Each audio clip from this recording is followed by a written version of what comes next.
itu sehingga kami harus muter-muter. Nggak perlu muter-muter. Saya ngomong nggak pernah muter-muter karena saya tidak sedang mempraktikkan gerakan memutar. Entah searah jarum jam atau selawanan dengan jarum jam, itu terserah urusan kamu lah.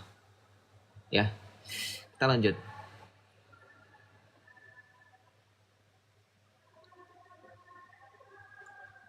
Ayo, saya itu mau PKPK sama siapa juga bingung, ditolak sama YUSUPI juga ditolak. Sama siapa Daya Kalimantan Mu'alaf, itu juga takut, nggak mau diskusi. Maunya diketeknya si Unirifa mulu. Sebutkan ayat kalau Yesus menyebut dirinya Tuhan, Yohanes 13 ayat 13, sudah disebutin Andika, silahkan naik. Yohanes 13 ayat 13, kamu menyebut aku guru dan Tuhan, sebab katamu itu tepat bahwa akulah guru dan Tuhan. Ketika Tuhan Yesus berbicara kepada wanita Samaria menyampaikan, kami tahu bahwa ketika Mesias yang telah dijanjikan itu berbicara kepada kami, dia yang akan memberikan dan dia yang akan berkata terus terang kepada kami. Kemudian Kristus menjawabnya dengan mengatakan, akulah dia yang berbicara kepadamu itu. Kristus memverifikasi. Ya, itu ayatnya. Banyak sih ayatnya. Tuh langsung saya kasih dalil ya. Joseph Dobol, siapa?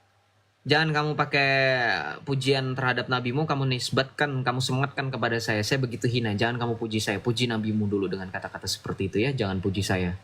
Karena saya terlalu rendah dan terlalu hina untuk dipuji dengan bahasa seperti itu. Itu contohnya, cocoknya untuk nabimu. Saya tidak percaya Kristen, agama surganya yang aja yang masuk duluan pesundal. Yes, itu yang dicontek dalam narasi hadismu. Ketika ada seorang wanita pezina yang Rasulullah kisahkan, itu menjadi wanita yang masuk surga karena amal perbuatannya hanya karena memberi makanan kepada binatang. Sama, dicontek itu diubah sedikit ceritanya sama. Orang ketika Kristus memberikan perumpamaan tentang orang yang masuk ke dalam kerajaan sorga, terkait tentang barang siapa memberikan saudaranya yang lebih hina ini, sesungguhnya ia telah melakukannya kepada aku. Dicontek juga sama Nabi elu dalam satu hadis, ketika aku sakit, wahai anak Adam, kenapa engkau tidak mengunjungi aku? Ya Allah, bagaimana engkau bisa sakit? Dicontek, kan gue dibilang, lu mau ngomong sama gue polemik gue ajarin polemik yang bagus, jangan polemik cuman berani komentar aja. Lu punya dalil semuanya nyontek kok dari Kristen kok. Malu-malu lu. Ya. Lo jangan kayak gitu ya. Apa mau laporin saya? Enggak, saya hanya mereaksi atas apa yang dituduhkan kepada orang Kristen. Wajar dong saya menanggapi. Kecuali nggak usah disamain lah sama oknum yang sekarang lagi rame, ya kan? Beda kelas, bisa dinilai kok. Ya. Galdan mau naik, silakan Zaklan. Zaklan, mau naik silakan Zaklan.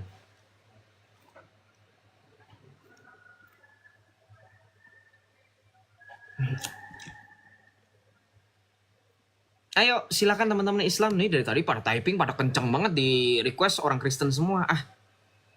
Kasihan yang nonton itu pada pengen kalian yang naik, bukan saya yang mau ya. Tadi saya mau ngapain ya? Saya buka handphone mau ngapain ya? Oh, mau ngecek ini. Bang, saya Katolik, tolong dong jelaskan perbedaan Bunda Maria dan Siti Maryam secara silsilah beda. Yang satu orang tuanya bernama Santo Yoakim dan Santa Ana, yang satu lagi namanya Imron. Jadi sudah selesai berbeda di situ, udah nggak perlu dicari-cari lagi, ya.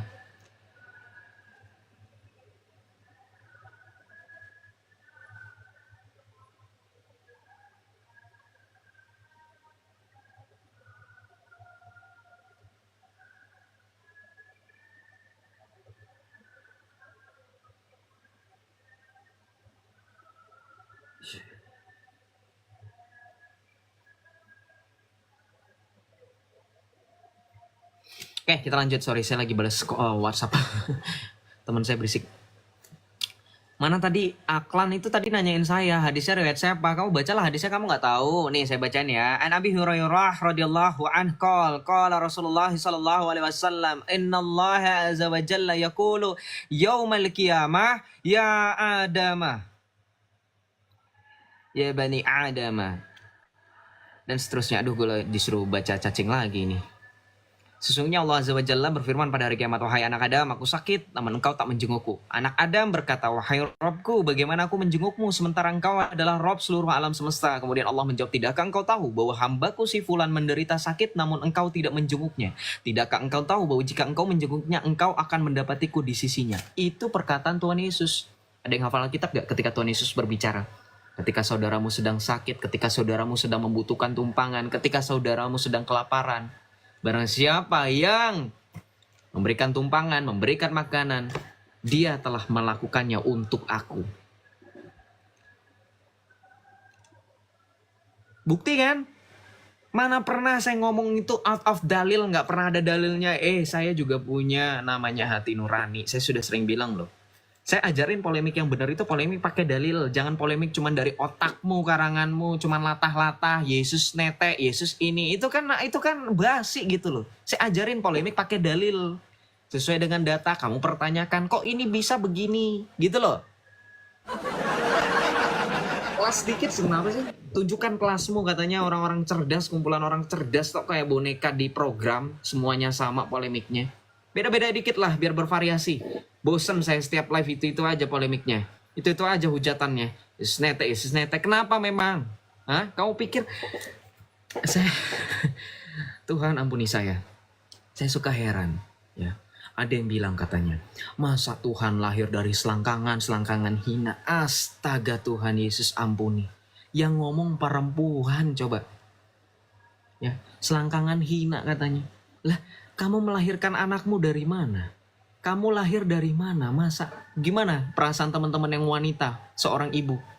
Sesama wanita loh, itu si bokir pemanen itu yang ngomong itu. Sering ngomong kayak gitu kan dia. Lahir dari selangkangan, netek. Soalnya itu hal yang hina gitu. Parah itu.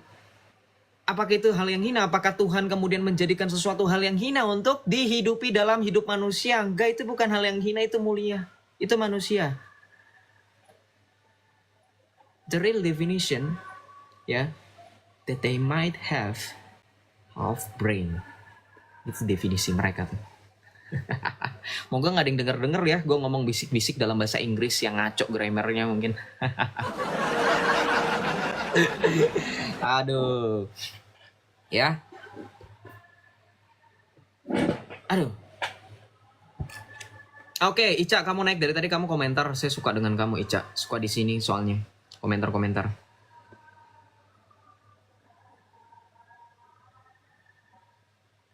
Malam Joseph, selamat malam. Shalom. Salve, teman-teman yang baru bergabung, selamat malam. Kita bosen ya, tapi kita juga bosen. Jadi serba salah. Mereka nggak naik bosen, mereka naik juga bosen. Apa sih yang teman-teman tunggu-tunggu dari mereka? Paling itu saja. Waktu saya masih duet sama Bang RK, ingat banyak tamu-tamu yang wah kelihatannya prestis gitu ya. Prestis gitu maksudnya yang bikin kita cemas ya. Karena udah kelihatan ya orang berilmu. Yang waktu itu ada, mungkin teman-teman ada yang pernah nonton live relay di YouTube itu, ada yang ngakunya lulusan Yaman tahu. Terus ada yang dari pondok pesantren, banyak kan tuh ya beberapa. At the end, sama, podoai, sama aja. Gak ada bedanya, makanya saya selalu bilang, lu gak tua muda, gak yang masih bau kencur sampai bau tanah, gak yang katanya lulusan A, B, C sampai Z, sama aja kagak jelas, kagak punya ilmu.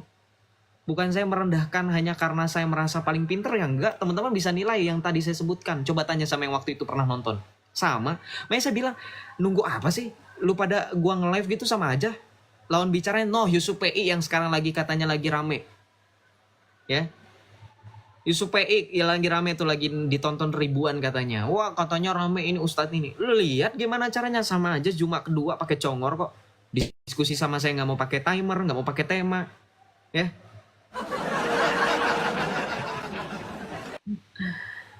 Aduh, kita lanjut ya. Bimbel gamma exact. Bimbel gamma exact. Bimbel gamma exact. Bimbel itu apa sih? Bimbingan belajar. Hah? Atau bimbingan blow on? Pertanyaannya kayak orang bukan bimbingan belajar. Lukas Markus bukan murid Yesus, dari mana ceritanya? Dari rasul. Dari para rasul, dari murid-murid para rasul, dari Bunda Maria. Itu ceritanya. Karena ketika para rasul, ketika Lukas, Markus, Petrus termasuk nulis, itu semua saling mengkonfirmasi. Yohanes yang muridnya, yang adalah salah satu murid dari Tuhan Yesus yang paling awet umurnya. Itu yang disebut dengan suksesi apostolik. Ya, itu yang kenapa kita tidak boleh terlepas dari ajaran para rasul. Kamu bukan bimbingan belajar, kamu bimbingan blow on. Bellnya itu blow on. Ya maaf ya, saya harus kasih tegas. Saya malu kalau misalkan nanti ya punya usaha bimbel gitu.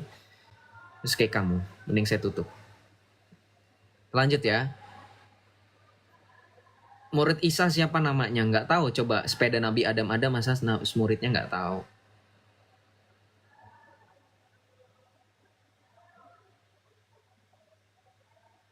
Nah, ini ada Coach Charles. Thank you Coach Charles. Ya, ini juga tradisi yang menceritakan dan juga menjelaskan kepada kita bahwa rumah dari Rasul Markus ya, Santo Markus ini yang dipakai untuk perjamuan malam terakhir, ya. Jadi Markus di sini adalah berperan penting bagi latar belakang kekristenan. Justru ketika malam perjamuan terakhir, itu yang dipakai adalah rumahnya Markus.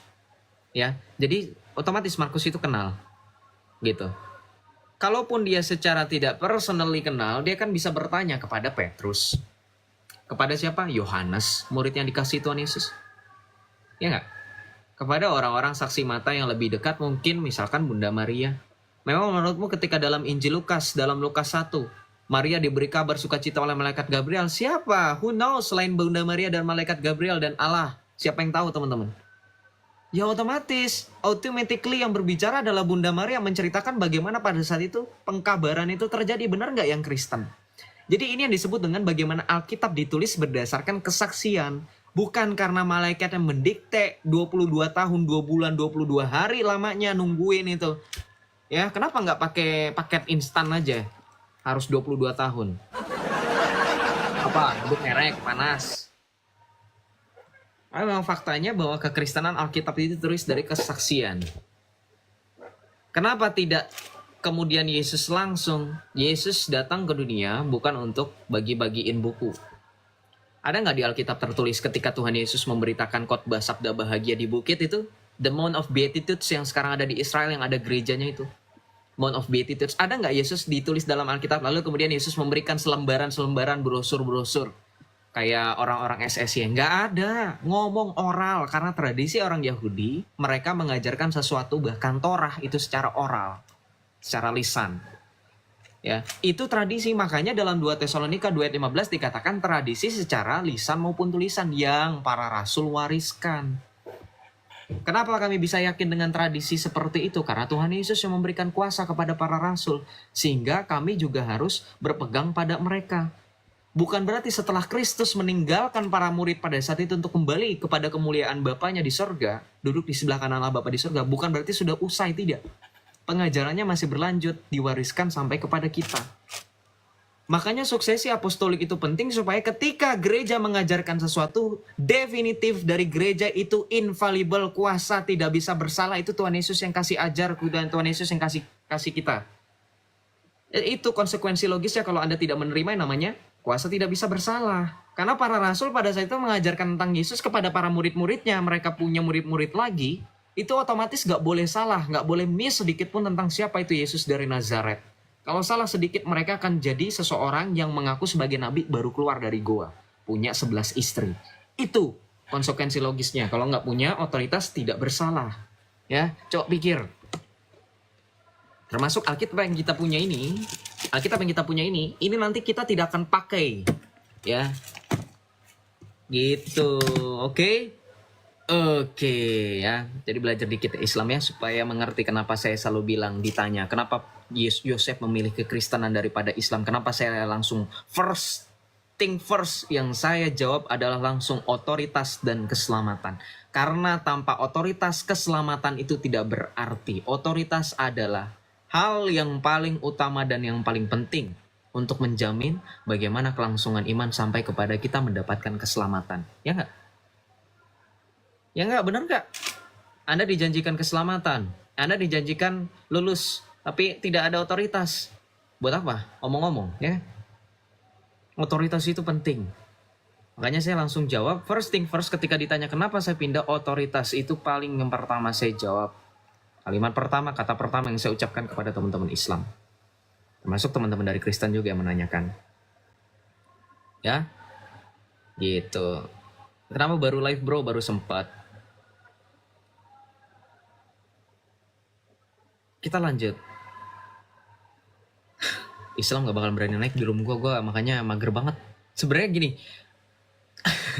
kalau dibilang kita itu apa ya, saya itu bukan tipikal yang nyari-nyari mereka ya. Jadi kalau mereka tidak ada juga saya nggak mungkin panggil-panggil mereka. Cuman kan dari teman-teman ya, sebenarnya kayak saya kena pressure gitu kan. Orang pada typing kan, naikkan Islam, naikkan kambing Joseph, kenapa nggak ada kambingnya? Nggak ada, mau ngapain? Mau dicari kemana? Saya harus mancing atau saya harus pasang perangkap atau gimana? Mereka nggak mau naik, diundang pun mereka nggak mau. Gitu, diundang pun mereka nggak mau gitu. Saya jawab Al-Baqarah hanya anganmu saja, maksudnya Al-Baqarah 111, saya nggak pernah bahas Al-Baqarah 111, coba naik. Nah ini kayak gini nih, saya coba invite mereka untuk naik. Maksudnya apa? Al-Baqarah 111 maksudnya apa? Saya nggak mengerti, kamu bisa jelaskan? Coba jelaskan naik. Mereka nggak bakalan mau naik, gue bingung makanya.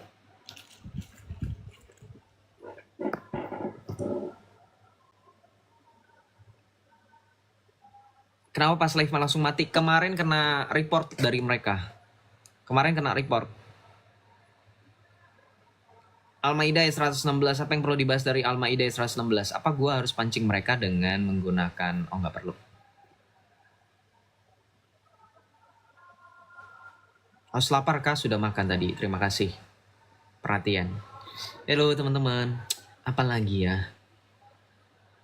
Apalagi kita mau bahas apa lagi? Bahas tentang oknum yang tertangkap itu sudah. Ya.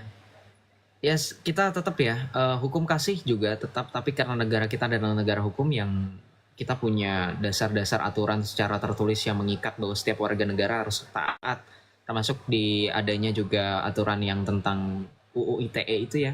Jadi tidak ada alasan lagi. Ya kita sebagai orang Kristen mengasihi beliau karena beliau juga baik bagaimanapun manusia yang masuk dalam rancangan keselamatan Allah. Ingat, rancangan, baru rancangan. Dia terima atau tidak itu urusan dia. Rancangan itu akan tercapai kepada keputusan yang final yang berbuah baik kalau dia menerima rancangan itu dengan jawaban ya dan amin. Tapi kalau enggak ya udah, hanya sebatas planning yang akan menjerumuskan dia kepada kebinasaan kalau dia menolak. Gitu, makanya kita doakan aja. Kita kasih baik diri kita. Ya emang yang bersangkutan itu pernah naik di room saya waktu itu, waktu ada Bro Elia, Ko Charlie, waktu itu rame-rame ya, kita disawer sampai disawer anak kucing gitu. Berapa itu? 5 biji, 6 biji seorang, ya seorang masing-masing lah, seorang pembicara, kecuali si yang oknum itu ya, kasihan dia teriak-teriak. Waktu itu yang bersangkutan juga, terus juga, aduh gue menyebut nama takut nanti dibilang ini. Tahu kan yang lagi di Jerman itu, yang buncor-buncor itu, nggak perlu sebut nama secara lengkap ya itu juga sama, pernah naik juga di roomku. Jadi memang mereka ini memang, apa ya, ada beberapa yang terinfluence, terpengaruh dengan pemikiran dari polemik-polemik itu. Ya, polemik-polemik itu. Nah, sama yang si oknum ini memang sudah sering membahas kalau yang ini. Christian Teologi lagi mau nantang lu tuh, kakak udah tadi naik, Kak Q udah nggak dapat apa-apa, kita cuma dapat curhat. Yang intinya bahwa mereka kurang membaca. Ngapain nyalahin orang Katolik kan gitu. Ya itu mengenai Christian Teologi. Siapa Bapak Yesus, siapa yang menghamili Bunda Maria? Konnichiwa, jangan pemikiran ajaranmu itu kamu bawakan di ajaran saya. Kamu nonton aja Gi, Indo versus Bahrain nanti jam 11. Kick off-nya jam berapa sih? Gue lupa. Jam berapa sih? Indonesia versus Bahrain, daripada lo ngaco di sini nggak jelas. Jam 11 ya. Kalau lapar banyak kambing di bawah, banyak kambing di bawah, tapi banyak kambingnya itu pada lari, pada kabur semua, tidak mau naik.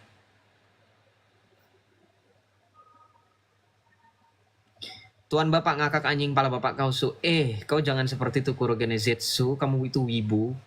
Foto profil kamu tuh hitam segelap masa depanmu dan juga segelap hidupmu, perjalanan imanmu itu gelap semuanya, digambarkan, direpresentatifkan dengan foto profilmu yang hitam legam itu. Mungkin kamu juga sama rupanya. Oh enggak, saya nggak berani menyindir atau mempermasalahkan fisik ya. Karena nanti ada suatu hadis yang menyatakan, wahai anak Adam, janganlah sekali-kali kamu menjelekkan fisik apalagi wajah seseorang, karena sesungguhnya ketika Allah menciptakan Adam dengan rupanya yaitu setinggi 60 hasta dan dengan gambar rupa wajahnya. Itu ada hadisnya. Saya suka itu nonton Sam Shimon karena memperkaya, merefresh pemikiran atau memori saya tentang hadis-hadis yang mirip-mirip dengan Alkitab ya. Kitab Kejadian. Baiklah kita menjadikan manusia serupa dan segambar.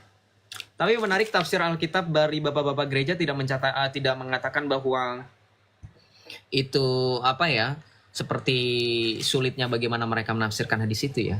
Puji Tuhan ya, kita dikaruniai oleh otoritas itu tadi. Makanya otoritas yang berbicara kepada bapak-bapak gereja itu melalui magisterium itu ya, mengajarkan kepada kita bagaimana cara membaca kitab suci dan cara menginterpretasikannya dengan baik tanpa tadi menafsirkannya hanya karena seenak udel seperti mereka.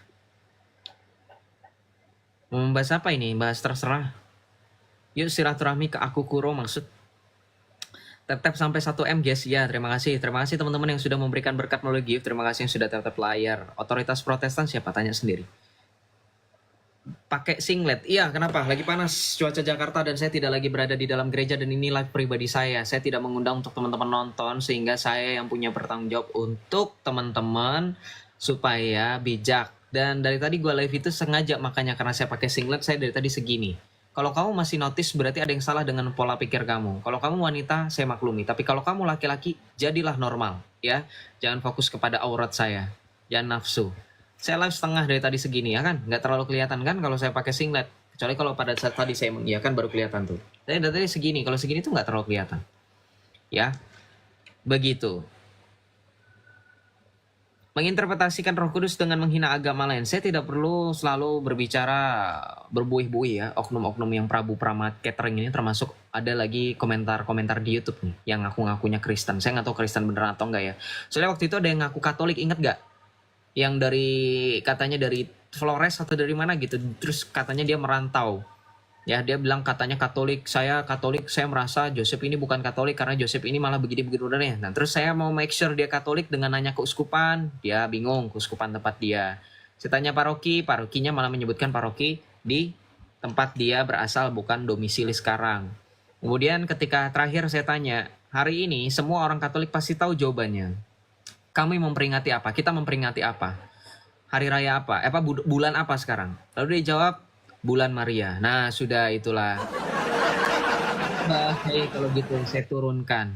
Mana ada bulan Maria? Gitu ya. Bulan Maria sudah lewat, bulan Mei. Kamu mau balik ke bulan Mei silahkan. Sekarang sudah bulan Oktober. Bulan Oktober ini bulan Rosario. Ya. Banyak sekarang Muslim mengklaim bahasa Arab di Alkitab. Mohon pencerahannya bagi mereka Bang Jos. Iya, bahasa Indonesia yang tertulis dan diterjemahkan melalui Alkitab kita, yaitu melalui lembaga LAI dan LBI, Lembaga Alkitab Indonesia dan Lembaga Biblika Indonesia. Kalian harus tahu, ini masalah linguistik. Hanya masalah linguistik. Tidak ada hubungannya dengan ranah iman. Karena bahasa tidak dipunyai oleh iman tertentu. Ingat, Tuhan Yesus tidak pernah mengkelompokkan bahasa tertentu menjadi bahasa yang bisa mengantarkan orang tersebut kepada keselamatan. Keselamatan diperoleh melalui sakramen baptisan sebagai sarana yang paling pertama. Betul? Pintu gerbang, bukan bahasa. Ya, bukan bahasa yang menyelamatkan. Amin.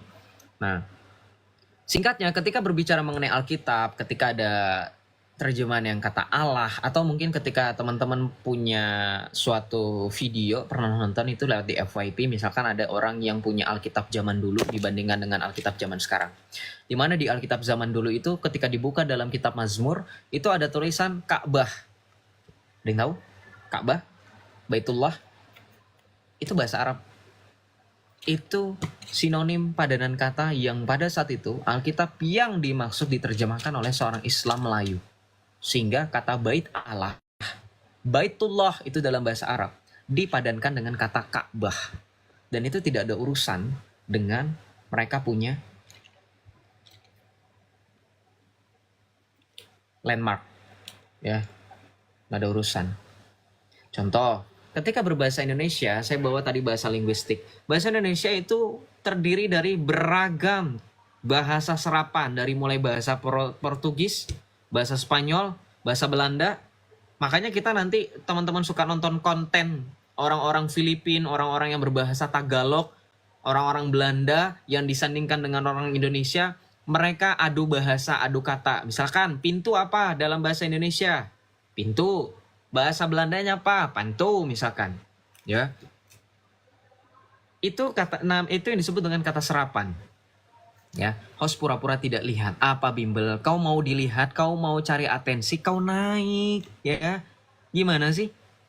Caper. Ini lagi. Si Bu Yuni ini ngapain sih? Wanita satu itu. Ketawa kan gue. Bilangin, sampein ke Bu Yuni saya nggak nerima PKPK untuk sekarang dari siapapun. Mau dari teman-teman Kristen atau dari ini. Apalagi Bu Yuni, pusing saya suaranya. Nggak jelas lagi dia mempermasalahkan mengenai Simon Kirene lah, ntar memasalahkan inilah, nggak jelas. Reading komprehensifnya perlu dipertanyakan. Dia katanya mu'alaf. Oh, Mikana itu benar nggak sih? No, Mikana itu ajarannya salah. Ya, Mikana itu ajarannya kurang tepat, teman-teman. Mengajarkan Yesus adalah Allah Bapa. Yesus bukanlah Allah Bapa. Yesus adalah firman Allah yang menjadi manusia. Yesus dan Bapa berbeda secara pribadi, namun setara dalam hakikat. Ya, begitu. Muka Yesus yang dikenali sekarang itu benar-benar muka Yesus atau hanya ilustrasi? Muka Yesus. Karena penggambaran Yesus itu secara seniman, secara artistik itu merujuk kepada tokoh yang sama. Contoh, saya tantang Anda untuk ikutin lomba gambar. Misalkan tokohnya Insinyur Soekarno. Gambar boleh beda, ya nggak? Ada yang mukanya, hidungnya ada begini, ada begono, matanya begini, begono. Tapi tokohnya sama, bener nggak? Nah, itu imajinasi. Kenapa masih bisa sah dikatakan itu gambarnya Bung Karno? Padahal gambarnya udah jelas-jelas beda. Beda tangan, beda yang beda warnaan, gradasinya beda, dan seterusnya. Ngapa coba? Belajar, makanya dulu sekolah kemana waktu mata pelajaran seni budaya dan kesenian itu, dan keterampilan, SBK. Kemana? Nyesel kan sekarang, jadi bingung. Jadi kelihatan kayak orang gak belajar, gak sekolah gitu. Aduh, kok gue on banget yang kayak gini aja gak tahu. Pernah ikut kan lomba menggambar? Pernah ikut gak? Dari lomba menggambar gitu, lomba melukis, pernah nggak? Disuruh nih gambar satu subjek, atau satu objek, ya, entah buah, entah orang, entah pemandangan. Walaupun gambarnya berbeda-beda, tetapi ketika objeknya telah ditentukan, kayak tadi saya kasih contoh, Bung Karno. Mau sekreatif apapun ya, orang tahu itu gambar Bung Karno. Ya, paham? Sejak kapan Yesus menjadi Tuhan bagi manusia? Sejak kekekalan sampai kekekalan orang biasa. Tadi frasa dalam bahasa Arab yang saya coba pancing dari Maryam Husni. Fil bad'i. Frasanya. Pada mulanya. Kalau dalam bahasa Ibrani, Bereshit. Sesuai dengan Kejadian 1 ayat 1. Itu yang dari tadi gue coba pancing dari orang Islam. Kagak ada yang ngerti. Bingung saya. Ngerti nggak kalau dikatakan pada mulanya? Itu berarti sudah sedari sana sebelum segala sesuatu ada. Yesus yang adalah firman Allah, hakikat ilahinya sudah ada. Paham? Kenapa menyembah mayat? Saya menyembah yang kamu sebut dengan mayat, itu sesosok manusia yang mengubah tubuhnya menjadi tubuh yang mulia. Sehingga tidak bisa dikatakan mayat. Yang disebut mayat adalah yang dikubur di padang gurun sana, yang tidak bangkit sampai dengan sekarang, yang bahkan menunggu hari kebangkitan yang sama seperti kamu pada saat kamu dibangkitkan nanti. Itu baru mayat. Maaf ya, saya harus bongkar. Jadi saya nggak mau membahas dia, kasihan udah dikubur gitu. Harusnya udah tenang aja gitu, nggak usah mikirin kita yang hidup di sini. Karena kita sudah berbahagia tanpa dia. Kalau ada dia, kasihan nanti saya harus jaga banyak calon-calon pacar saya. Nanti takutnya diembat, jadi nambah. Nggak 11, 100 mungkin, 200 mungkin, who knows. Kan suka-suka dia, SSW. Ya, gitu. Walaupun katanya umatnya cuma dibatasin 4, dia mah suka-suka dia kan. Gitu ya. Maaf ya, saya harus buka-bukaan. Lagian sih kamu mancing-mancing saya ya. Jangan mancing-mancing. Ya. Kalau kamu bilang kami menyembah mayat, yang justru mayat itu nggak bangkit sampai dengan sekarang, yang justru nanti dibangkitkan ketika kita semua udah mengalami kebangkitan, itu kan menurut iman kamu, itulah mayat. Nah, kan? Jadi nggak seperti itu konteksnya. Jangan mempermalukan dirimu sendiri lah. Kebiasaan kalian itu selalu nggak memikirkan ulang terkait tentang apa yang disampaikan. Pikirkan dulu, manfaatkan otak yang Tuhan beri. Apakah ketika saya mengetik ini, Joseph kira-kira bisa nimpalin nggak ya? Mikir. Udah nggak naik, cuman jihadis typing, tetap aja OON-nya kebangetan. Kalau di bawah kan otaknya masih ada gitu loh. Kalau di atas baru kemungkinan ketinggalan di bawah ketika naik. Tapi kalau kalian tetap di bawah kan paling enggak normalnya kan otaknya masih dipakai. Atau jangan-jangan nggak ada bedanya. Mau naik atau mau di bawah tetap nggak dipakai otaknya. Duh kasihan amat. Ya, loakin aja deh. Jual ke pasar itu. Pasar apa? Barang bekas kayak barang antik kalau laku itu juga. Ya dikiloin paling dapat berapa. Ya, syukur ada yang mungut. Ya. Sudah cukup ya. Sudah cukup, jangan mempermalukan diri sendiri. Jangan menambah job desk saya untuk menunjukkan bagaimana kamu mempermalukan dirimu di sini ya. Salve Bang Joseph, salve. Jadi ini bukan namanya disebut sebagai apa? Ini namanya bukan sedang mencaci menghina, enggak, saya hanya merespon. Dan ini saya tidak sebut oknum. Tidak sebut nama maksudnya, tidak sebut merek. Ini juga bisa menjadi reminder bagi kita semua. Untuk kalau ada apa-apa kita harus pikir dulu. Shalom Yohansa Group, selamat malam Yohansa. Selamat malam. Dari Islam atau dari Kristen Bang? Islam. Oh ya silakan bro. Iya. Jadi gini Bang, saya itu belakangan ini sering menyaksikan ya perdebatan-perdebatan di media ini ya. Di TikTok lah khususnya, di TikTok ini. Nah, jadi menurut pemahaman saya ini begini loh Bang. Jadi apa yang kita konsumsi dan apa yang kita asumsi itu sebetulnya berbeda. Jadi jangan gimana ya, tidak bisa dipaksakan untuk satu antara lain mengasumsi hal yang sepemahaman itu loh Bang.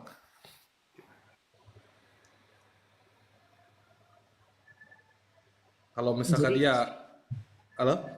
iya, silakan diteruskan kalau belum selesai, jangan menggantung. Kalau menggantung kita semua jadi bingung di sini. Silakan diteruskan kalau belum selesai.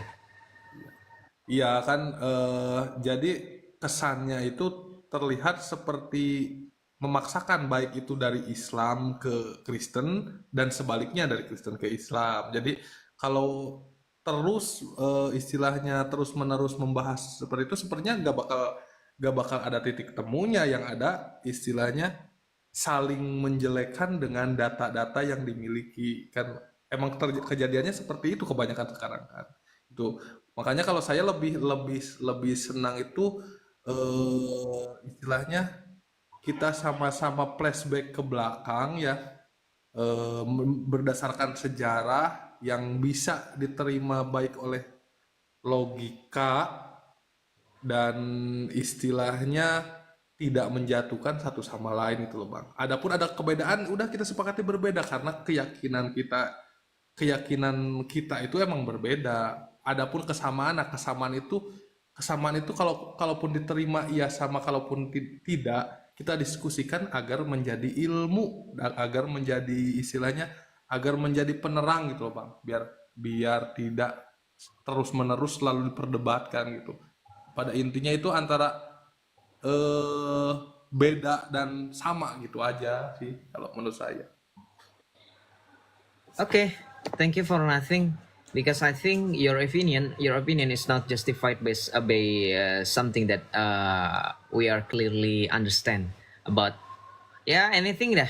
Kamu ngomong apa juga nggak ngerti, saya nggak ada justifikasi yang menjadikan itu data atau argumentasi yang konkret yang bisa kita terima semuanya. Maka tadi saya coba untuk highlight ketika kamu bilang kebenaran itu jangan dipaksakan. Oke, betul, memang Yohanes 8 ayat 32 kebenaran dalam kekristenan yang diajarkan Tuhan Yesus yang dikatakan dalam Yohanes 14 ayat 6, akulah jalan dan kebenaran dan hidup. Dia sudah katakan sebelumnya dalam Yohanes 8 ayat 32, veritas liberabit vos, kebenaran itu akan memerdekakan kamu. Tidak tertulis di situ kebenaran itu akan memaksa kamu. No. Veritas liberabit vos. Ketika Tuhan Yesus juga diperhadapkan oleh Pontius Pilatus itu bahkan di akhir pertanyaan dia katakan, apakah kebenaran itu? Quid liberatis vos, apakah kebenaran itu? Yesus sudah menjawab sebelumnya. Jauh sebelum itu, ketika dia berbicara kepada para murid, kepada orang-orang Yahudi, veritas liberabit vos, kebenaran itu memerdekakan kamu. Anda punya prinsip di dalam Islam kebenaran memaksa, ya sudah, itu prinsip kalian memang memaksa. Memang Tidak ajaran memaksa, kalian Bang. mau tidak mau itu memaksa. Yes, I don't speak in any change of apa yang disebut dengan apa itu bias atau mungkin agak ambigu, enggak, memang terang-terangan, betul kan?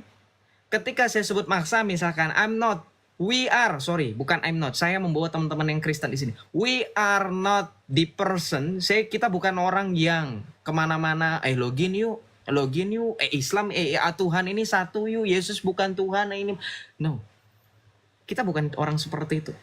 Kemana-mana Anda perhatikan, baik room Islam manapun, itu akan membahas tentang Alkitab, membahas tentang Yesus. Mulai asumsi pribadi mereka tentang Yesus sampai sekarang lagi rame kasusnya.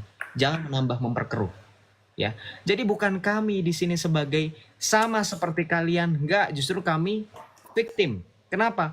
Ketika dalam kasus ini berbicara Anda melimitasi batasan pembahasan kita pada TikTok, maka saya persilahkan Anda untuk patroli keliling-keliling TikTok.